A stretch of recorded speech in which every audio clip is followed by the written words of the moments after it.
لبيك اللهم لبيك لبيك لا شريك لك لبيك إن الحمد والنعمة لك والملك لا شريك لك لبيك اللهم لبيك لبيك لا شريك لك لبيك. نحمده ونصلي على رسوله الكريم. أما بعد فأعوذ بالله من الشيطان الرجيم. بسم الله الرحمن الرحيم. والفجر وليال عشر والشفع والوتر. قال النبي صلى الله عليه وسلم: ما من أيام العمل الصالح فيهن أحب إلى الله من هذه الأيام العشر، أو كما قال النبي صلى الله عليه وسلم. صدق الله العظيم وصدق رسوله النبي الأمي الكريم، ونحن على ذلك من الشاهدين والشاكرين والحمد لله رب العالمين. میرے بھائیو، دوستو، بزرگوں، اللہ تبارک و تعالیٰ نے ماہ ذوالحجہ جو جس کے ابتدائی 10 ایام خصوصی فضیلت کے حامل ہیں، اللہ تبارک و تعالیٰ نے اس کے اندر عجیب و غریب خصوصیت اور فضیلت اور برکات رکھی ہیں۔ اللہ تبارک و تعالیٰ نے قسم کھا کے والفجر ولیال عشر کہ ان 10 راتوں کی اللہ تبارک و تعالیٰ نے قسم کھائی ہے۔ حالانکہ اللہ تبارک و تعالیٰ کو کسی چیز پر قسم کھانے کی کوئی ضرورت نہیں تھی، لیکن اللہ تبارک و تعالیٰ کا قسم کھانا حقیقت کے اندر اس کی حرمت اور اس کی عظمت کو بیان کرنا ہے۔ اور اللہ تبارک و تعالیٰ نے ان 10 ایام کے اندر ایک خاص قسم کی فضیلت رکھی جو رسول اللہ صلی اللہ علیہ وسلم نے اپنی حدیث مبارکہ کے اندر بیان فرمائی۔ آپ صلی اللہ علیہ وسلم نے فرمایا: ما من ایام العمل الصالح فیہن احب الی اللہ من هذه الایام العشر۔ بخاری شریف کی حدیث ہے، حضرت ابن عباس رضی اللہ تعالی عنہ سے روایت ہے، فرمایا کہ اللہ تبارک و تعالیٰ کو عبادت کے اعمال کسی دوسرے دن میں اتنے محبوب نہیں جتنے ان 10 دنوں میں اللہ تبارک و تعالیٰ کو محبوب ہیں۔ اور اللہ تبارک و تعالیٰ نے ان دنوں کے اندر جو فضیلت رکھی، اگر ہم اس میں غور کریں تو یہ فضیلت صرف ان دنوں میں نہیں بلکہ بہت پہلے سے کچھ اس ترتیب سے شروع ہو جاتی ہیں کہ دیکھیں رمضان المبارک کا مہینہ گزرا تو رمضان المبارک بہت فضیلتوں کا حامل ایک ماہ مبارک تھا۔ اب اس مبارک ایام میں اس مبارک مہینے کے بعد اللہ تبارک و تعالیٰ نے جو کہ ایک بہت بڑی عبادت ہے، جب اس سے انسان فارغ ہوا تو فارغ ہونے کے ساتھ ہی شوال کا مہینہ شروع ہو جاتا ہے۔ تو شوال کا مہینہ شروع ہوتے ہی ہم نے غور کیا تو اس کے شروع ہونے کے ساتھ ہی اللہ نے حج کی ترتیب شروع فرما دی۔ تو اب حج کے لیے احرام اس سے پہلے انسان نہیں باندھ سکتا، لیکن مستحب یہ ہے کہ حج کے لیے شوال کے مہینے کے اندر انسان احرام باندھ سکتا ہے۔ اب حج کی ترتیب شروع ہو گئی۔ رسول اللہ صلی اللہ علیہ وسلم نے فرمایا کہ حج کے لیے یہ 3 مہینے ہیں حج کے، شوال، ذوالقعدہ اور ذی الحجہ، جبکہ حج ایک خاص صرف ذی الحجہ کے مہینے کے اندر ہی ہوتا ہے، اور ذی الحجہ کا مہینہ اس کے اندر بھی صرف حج وہ 3-5 دنوں کے اندر اس کے سارے اعمال اس کے ختم ہو جاتے ہیں۔ لیکن ہم دیکھتے ہیں کہ ترتیب اس کے لیے بہت پہلے سے اللہ تبارک و تعالیٰ نے شروع فرما دی کہ میرے بندے ایک عبادت سے فارغ ہونے کے بعد دوسری عبادت کی طرف متوجہ ہو جائیں، اور بندے وہ اپنے اللہ سے غافل نہ رہیں، ہر حال میں اپنے اللہ کی طرف متوجہ رہیں۔ حالانکہ عبادت تو انسان کے لیے روزانہ چلتی رہتی ہے، 5 وقتہ نماز اگر ہم دیکھتے ہیں تو وہ عبادت ہے، اور صبح سے لے کر شام تک عبادت جاری ہے۔ فجر کی نماز پڑھی، اس کے بعد ظہر کی نماز ہے، ظہر کی نماز پڑھی تو عصر کی ہے، عصر کی نماز پڑھی تو مغرب کی ہے، مغرب کی پڑھی تو اس کے بعد عشاء کی، اور عشاء کی نماز انسان اگر پڑھ کر اور اس جماعت کے ساتھ پڑھ کر جب صبح کی نماز فجر کی نماز جماعت کے ساتھ پڑھتا ہے تو پوری رات عبادت کا ثواب ملتا ہے۔ اب اندازہ کریں کتنی بڑی فضیلت ہے، اور اللہ تبارک و تعالیٰ نے اپنے بندوں کے لیے کس طریقے سے اتنی ایسی عبادات رکھی ہیں کہ بندہ ہر وقت اپنے اللہ کی طرف متوجہ رہ کر اللہ کا محبوب بن سکتا ہے۔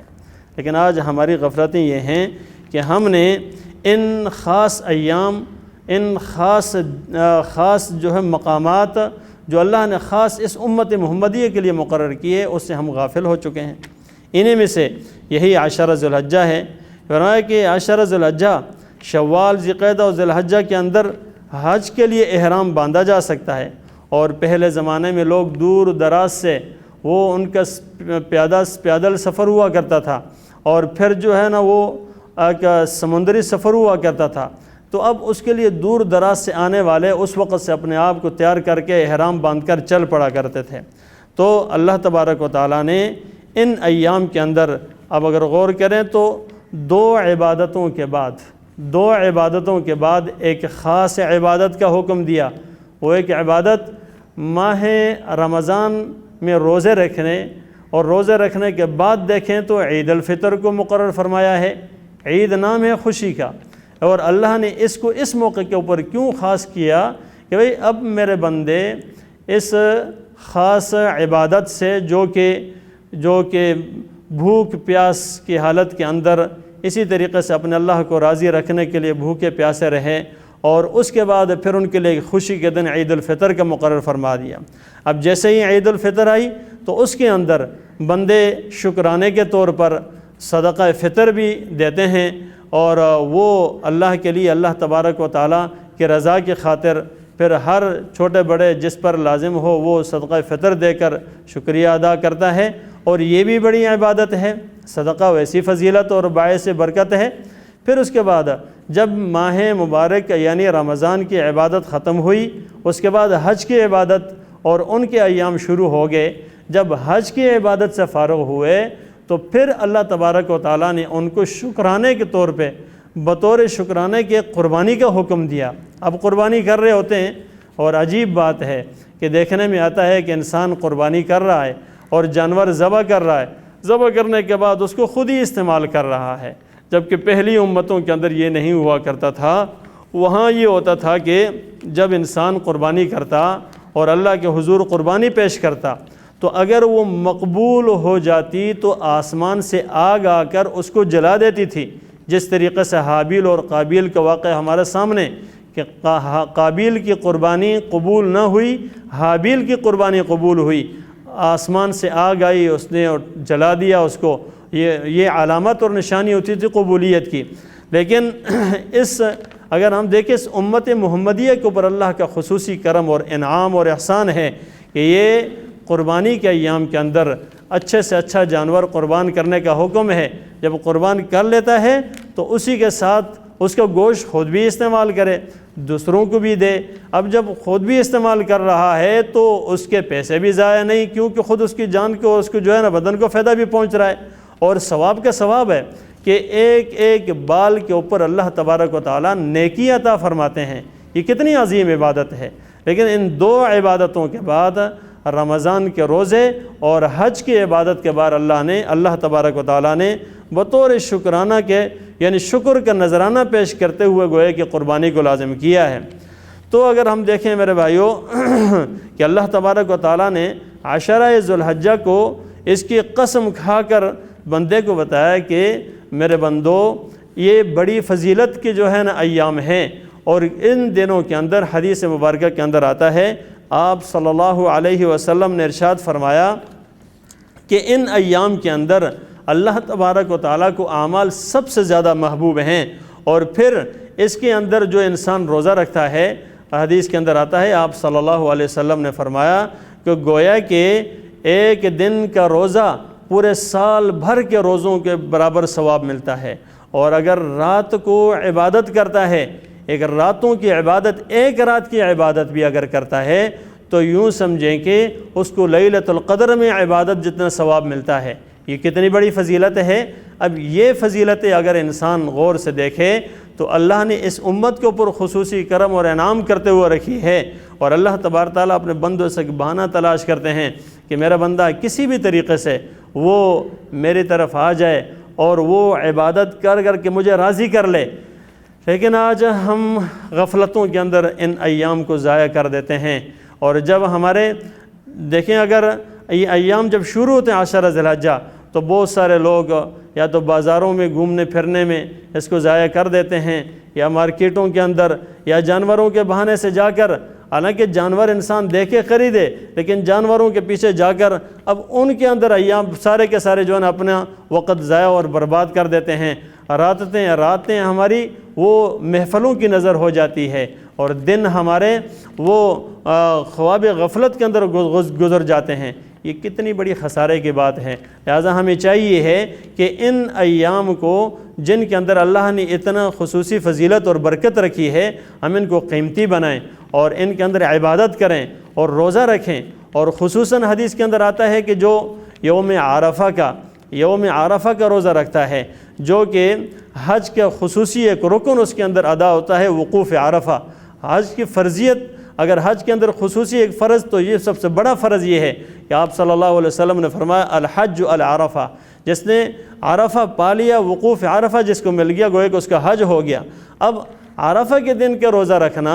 حدیث کے اندر آتا ہے آپ صلی اللہ علیہ وسلم نے ارشاد فرمایا کہ ایک سال گزشتہ، ایک سال بعد کے اللہ تبارک و تعالیٰ اس کے سارے گناہ معاف فرماتے ہیں، اور وہ صغیرہ گناہ معاف ہو جاتے ہیں، صغیرہ گناہ معاف ہو جاتے ہیں۔ ہمیں ایسے بھول نہ لگے، کہیں ایسا نہ ہو کہ انسان کہے چل بھائی یہ فضیلت تو بہت بڑی ہے، اور ہم جو ہے نا بڑے بڑے کبیرہ گناہ کے ارتکاب بھی کریں، اور اس وقت کے اندر کہیں کہ چلیں اب اللہ تبارک و تعالیٰ نے بخشنا ہمارے اگلے سال، اگلے اور پچھلے سارے گناہ، ایک سال گزشتہ ایک سال آئندہ کے گناہ معاف ہو جانے، اور اس کے اندر ہم یوں کریں کہ روزہ رکھ لیں اور پھر سال بھر کی چھٹی کریں۔ یہ شیطان کا بہت بڑا دھوکہ ہے، اور بہت بڑا دھوکہ ہے۔ حالانکہ اگر انسان سمجھے تو اللہ تبارک و تعالیٰ نے شیطان کو انسان کا صریح دشمن قرار دیا ہے۔ فرمایا ان الشیطان لکم عدو مبین، اور فرمایا کہ اس کو اپنا دشمن بناؤ، فاتخذوہ عدوا، اس کو دشمن بناؤ۔ انسان بڑا عجیب ہے کہ وہ اللہ تبارک تعالیٰ کا بندہ تو ہے لیکن بندگی نہیں کرتا، یعنی اللہ کو مانتا تو ہے، اللہ کی نہیں مانتا۔ یہ کتنی بڑی غفلت کی بات ہے، اور یہ کتنی بڑی خسارے کی بات ہے۔ پھر بھی ہم امید رکھ رہے ہیں کہ ہم کامیاب ہو جائیں گے، ہمیں سکون ملے، ہمیں راحت ملے۔ اللہ تبارک تعالیٰ نے یہ خاص ایام جو مقرر کیے ہیں، یہ کہاں اس طریقے سے پہلے امتوں کو نصیب تھے؟ یہ تو رسول اللہ صلی اللہ علیہ وسلم کہ رحمت للعالمین ہونے کی برکت سے، اور یہ رسول اللہ صلی اللہ علیہ وسلم کی امت کے فکر کوڑن تڑپ کی برکت سے ہے کہ اللہ تبارک تعالیٰ نے یہ چیزیں ہمیں دی ہیں۔ اس لیے کہ ہمیں چاہیے کہ ہم ان ایام کو ضائع ہونے سے بچائیں، اور ہر دن روزہ نہیں رکھ سکتے، تو جب سے یہ دن شروع ہو جائیں تو ان کے اندر کوشش کریں کہ کسی نہ کسی دن ضرور روزہ رکھیں، اور اگر ہو سکے تو جو حج سے ایک 9ویں ذی الحجہ جو ہے اس کو رکھیں، جو وہ عرفہ کا دن کہلاتا ہے۔ اور وہ اس میں بعض حضرات کو یہ بھول بھی لگ جاتی ہے کہ بھئی کہ سعودیہ کے اندر تو ایک دن پہلے ہم سے عرفہ ہے اور ہمارا ایک دن بعد ہے، تو آیا ان کو اسی دن کے اوپر تو فضیلت پھر کیسے ملنی ہے، کیونکہ وہ عرفہ تو گزر گیا ہے؟ لیکن یہ بات نہیں ہے، کیونکہ مہینوں کے اعتبار ہوتا ہے اور رویت کے اعتبار ہوتا ہے۔ ہم نے جب چاند دیکھا تو اس کے بعد ہمارے اس اعتبار سے، اسلامی تاریخ کے اعتبار سے جو 9ویں ذی الحجہ آئے گی اسی دن کا اعتبار ہوگا۔ ہمارے لیے یہی عرفہ کے دن ہے جو ہماری ایک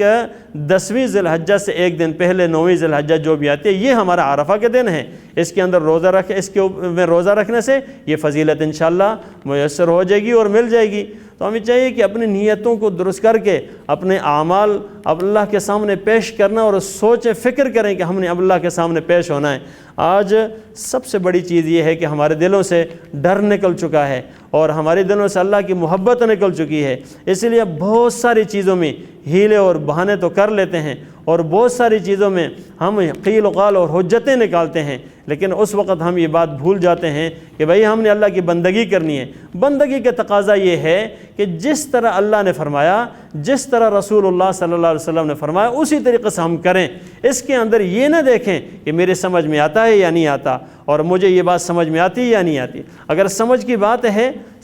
بات ہے تو پھر ہمیں تو یہ بات سمجھ میں نہیں آئے گی کہ قربانی حج کے اندر کیا ہو رہا ہے۔ پورے حج کے اگر اعمال کو دیکھیں تو ہمیں تو یہ بات سمجھ میں نہیں آتی کہ بھئی کہ بیت اللہ کے گرد کیوں گھوم رہے ہیں، اور بیت اللہ کے گرد گھومنے سے کیا فائدہ ہے کہ ہم بیت اللہ کے گرد گھوم رہے ہیں۔ اور کوئی آدمی دیکھے جو اس حقیقت کو نہ سمجھے کہ اس کے اندر کیا محبتیں اللہ نے رکھی ہیں اور اللہ کے ساتھ کتنی زیادہ ایک تعلق انسان کو ملتا ہے، تو وہ تو کہے گا کہ یہ دیوانے لوگ ہیں جو ادھر بیت اللہ کے گرد چکر لگا رہے ہیں، اور پھر کہیں گے کہ یہ کیا دیوانے لوگ ہیں، ایک دن خاص پہ دیکھیں تو وہ چلے جا رہے ہیں مینا میں، وہیں سے پھر چلے جا رہے ہیں آگے عرفات کی طرف چلے، اور پھر وہاں سے جو ہے نا مڑ کے پھر مزدلفہ کی طرف آئے، پھر مینا کی طرف آئے، اس کے بعد پھر خاص دنوں کے اندر خاص موقع پر محدود ٹائم کے اندر سارے کچھ اعمال کر رہے ہیں۔ تو چلت پھیرت تو ہے، لیکن اگر ہم غور کریں تو میرے بھائیوں سب سے بڑی چیز یہ ہے کہ یہ محبت،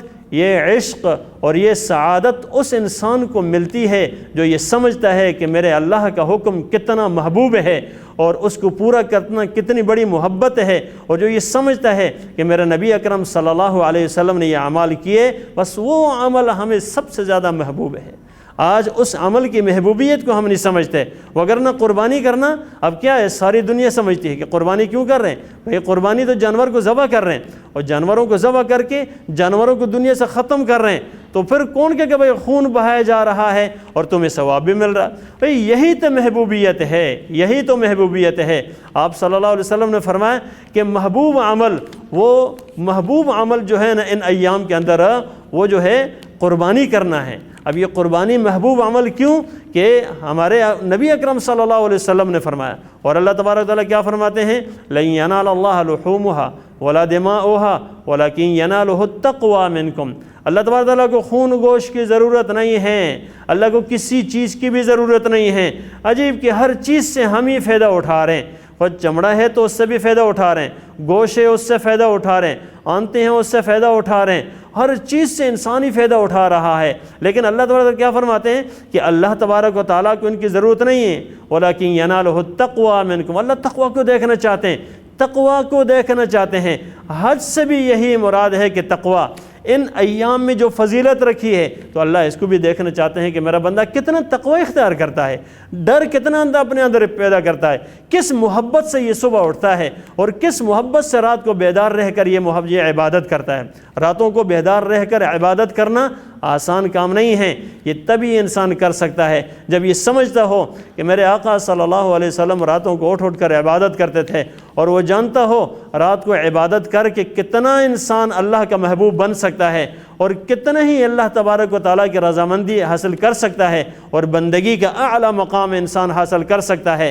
دنیا فانی دنیا ہے، انسان کو چلے جانا ہے، اور وہاں پتہ چلے گا جب ہماری آنکھیں بند ہوگی اور جب اس دنیا سے ہمارا رشتہ ختم ہو جائے گا اور جب ہم مٹی کے نیچے چلے جائیں گے، پھر پتہ چلے گا کہ یہ کتنے محبوب اعمال تھے اور اس کے اندر اللہ نے جو کچھ رکھا تھا وہ کتنا کچھ قیمتی تھا، لیکن کاش کہ ہم اپنا ٹائم ضائع نہ کرتے۔ اس لیے میرے بھائیوں ہمیں بھی چاہیے ہے کہ اپنا وقت ضائع نہ کریں اور ان ایام کو قیمتی بنائیں۔ جب عشر ذی الحجہ شروع ہو جائے تو اس وقت تو ایسی کیفیت، ایسی محبوبیت ہے کہ دیکھیں جو لوگ قربانی کرنا چاہتے ہیں اب وہ قربانی کر رہے ہیں، لیکن وہ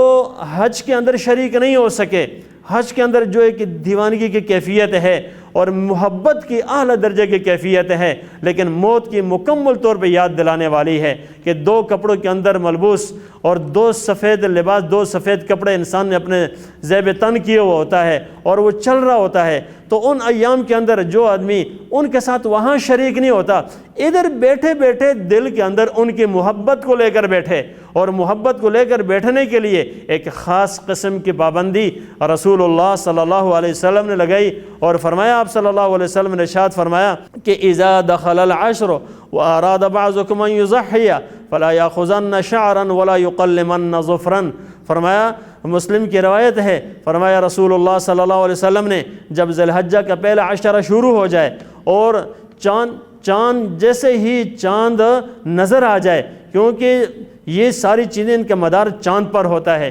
چاند دیکھ لیا تو مہینہ شروع، تو فرمایا کہ جب چاند نظر آنے کے بعد، ذی الحجہ کا چاند نظر آنے کے بعد جو آدمی تم میں سے قربانی کا ارادہ کرنا چاہتا ہو تو اس کو چاہیے کہ وہ اپنے بال یا ناخن بالکل نہ تراشے۔ یہ ایک خاص قسم کی نسبت ہیں ان لوگوں کے ساتھ، ان نسبت میں صرف اب دیکھیں جو حج کر رہے ہوتے ہیں پراگندہ حال اور اسی طریقے سے بکھرے ہوئے بال، اور کسی اپنے آپ کو نہ جو ہے نا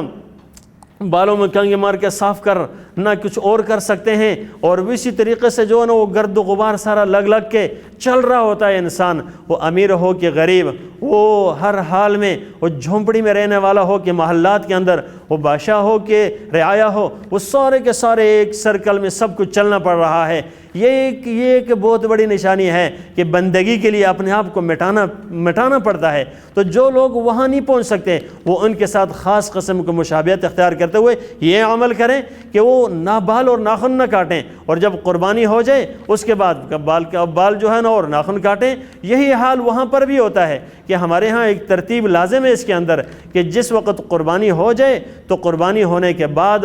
وہ انسان پھر اپنے جو ہے نا وہ بال کاٹتا ہے اور کاٹ سکتا ہے، اس کے بعد پھر باقی اعمال کرتا ہے۔ تو اس لیے میرے بھائیوں ہم دیکھیں تو اتنی محبوبیت کے اعمال ہے، اتنی محبت اللہ نے اس کے اندر رکھی ہے، ہمیں چاہیے کہ ہم اس محبوب اعمال کو اختیار کریں اور ان ایام کو قیمتی بنائیں۔ اللہ تبارک و تعالی مجھے اور آپ سب کو ان ایام کو قیمتی بنا کر اور ان سے فائدہ اٹھانے کی توفیق عطا فرمائے، اور بالخصوص ان ایام کو میں تو گزارش کروں گا کہ جب یہ دن شروع ہو جائیں تو آپ تکبیرات بہت زیادہ پڑھیں، تکبیرات پڑھیں اور اللہ کی طرف متوجہ ہو جائیں، اور ذکر انسان کو ہر وقت اپنے زبان کو ذکر سے رطب اللسان یعنی تازہ رکھنا چاہیے کہ ہر وقت ہماری زبانوں پر ذکر ہو۔ اب جب ہم اس چیز کی سوچ و فکر دل میں بٹھائیں گے تو ہمیں پتہ چلے گا بھئی میں نے کرنا کیا ہے۔ 10 دنوں سے پہلے انسان تیاری کس چیز کی کر رہا ہوتا ہے؟ جس چیز کی تیاری کر رہا ہے وہ قربانی ہے۔ قربانی کی کس لیے تیاری کر رہا ہے؟ کیا دکھلاوے کے لیے کر رہا ہے؟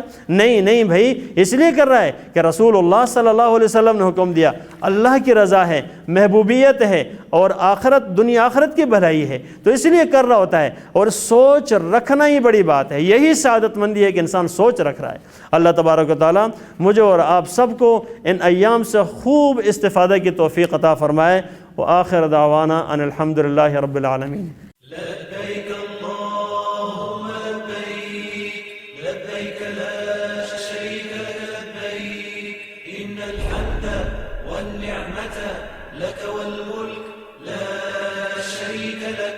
لبيك اللهم لبيك لبيك لا